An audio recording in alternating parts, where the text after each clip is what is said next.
اللہ جل شانہ کسی چیز کو یوں ہی ارشاد فرما دے تو کافی ہوتا ہے، اس لیے کہ وہ اس کا فرمایا ہوا ہے، لیکن مضمون اتنا اہم ہے کہ اس کو موقت کیا جا رہا ہے قسم سے، پھر 2 قسمیں، پھر 3 قسمیں، پھر قسم در قسم، تو پھر اس سے سمجھ آتی ہے کہ مضمون کو انتہائی اہم ہے، جس کو بیان کرنے سے قبل میرے رب نے رب ہو کر بھی 11 قسمیں کی ہیں۔ تو ذرا اس مضمون کی طرف غور بھی اسی انداز سے کیا جانا چاہیے۔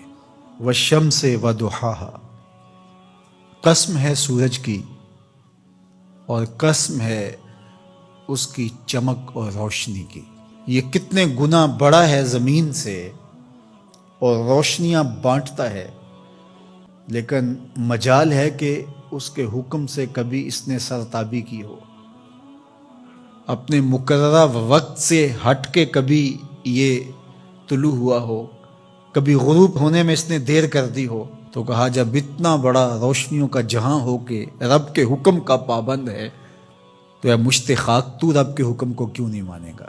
والقمر اذا تلاہا، اور چاند کی قسم جو اس کے پیچھے نکلے، والنہار اذا جلاہا، اور دن کی قسم جب اسے چمکا دے۔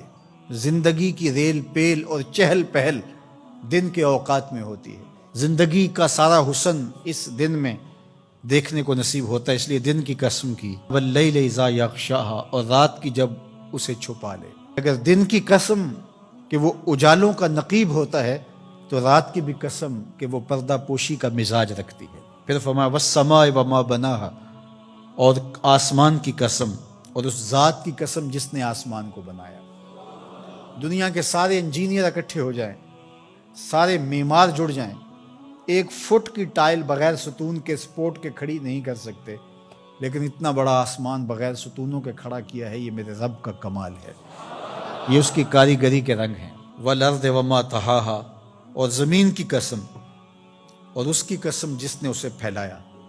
اگر آپ اپنے اطراف میں غور کریں تو آپ کو سب کچھ زمین سے حاصل ہوا دکھائی دے گا۔ یہ جس قالین پہ آپ بیٹھے ہیں، یہ کپاس جہاں سے اگی تھی تو وہ زمین ہے، یہ سنگ مرمر یہ بھی زمین سے نکلا ہے، یہ جو ہے وہ درخت سے لکڑی برآمد ہوئی تو وہ بھی زمین سے نکلا۔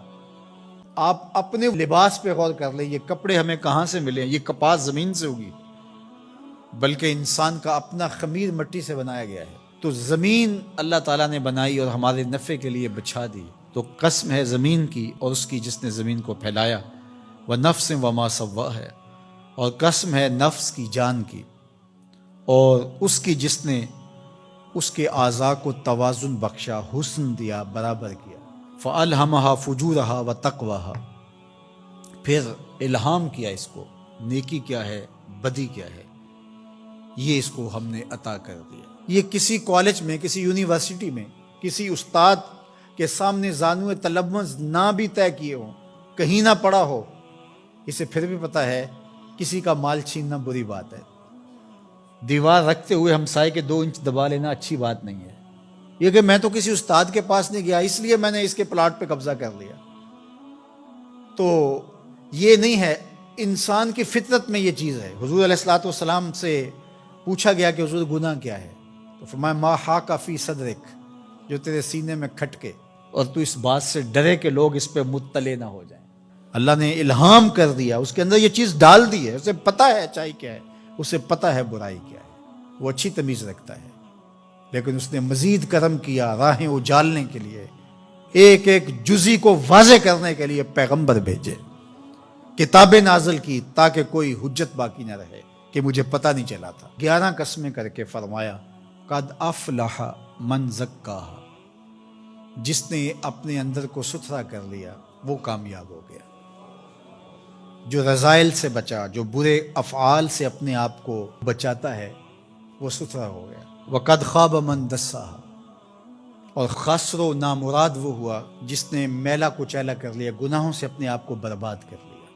جو شخص بدکار ہوتا ہے، جو شخص گناہگار ہوتا ہے، جو شخص اللہ کے حکموں کو توڑنے والا ہوتا ہے، احکام شریعہ کی پابندی نہیں کرنے والا ہوتا، اس کی زندگی میں چمک نہیں ہوتی، اس کے چہرے پہ مسکراہٹ بھی دیکھیں تو وہ مصنوعی ہوگی، حقیقی مسرت اس کو نصیب نہیں ہو سکتی۔ ساری دنیا کی دولت بھی سمیٹ لے اس کو خوشی نصیب نہیں ہوتی. طمانیت باہر سے نہیں آتی، اس کے سوتے اندر سے پھوٹتے. الا بذکر اللہ تطمئن القلوب، کا سن لو تمہارے دلوں کا قرار اللہ کے ذکر میں لکھا ہوا ہے. تو اللہ جل شانہ نے اس سورہ شمس کے اندر 11 قسمیں کر کے اس بہت بڑی حقیقت کو بتایا کہ تمہیں اچھائی اور برائی دونوں کا پتہ ہے. اب تمہارے اختیار میں ہے کہ تم کون سا راستہ اختیار کرتے ہو. یہ دنیا میٹھی تو ہے، شر میٹھا تو ہے. حضور نے صاف میں حجبت الجنت بالمکارہ وحجبت النار بالشہوات، جنت مشکل کے پردوں میں لپیٹی گئی ہے اور جہنم شہوتوں کے پردے میں لپیٹی گئی ہے.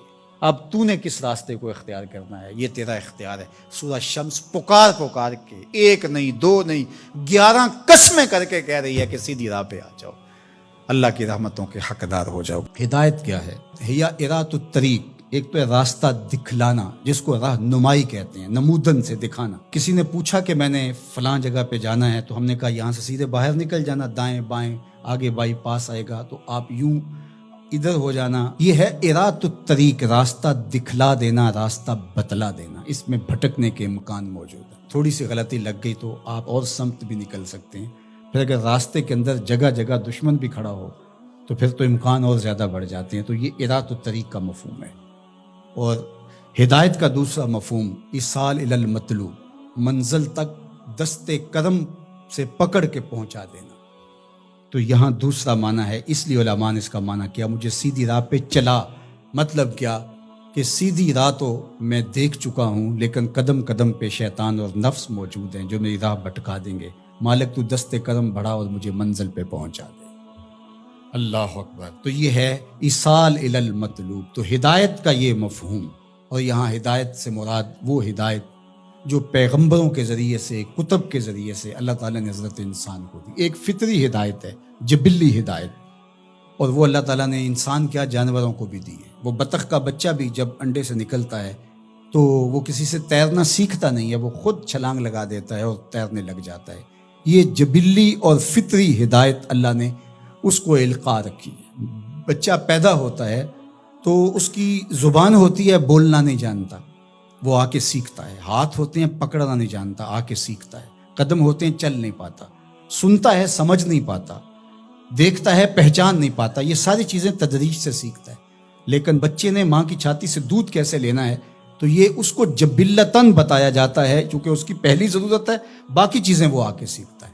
اسی طرح خیر اور شر یہ بھی اللہ تعالیٰ نے القاء کیا انسان کو. پیغمبروں نے آ کے راستے اجالے، لیکن اچھائی کیا ہے، برائی کیا ہے، یہ انسان کو پتہ ہے.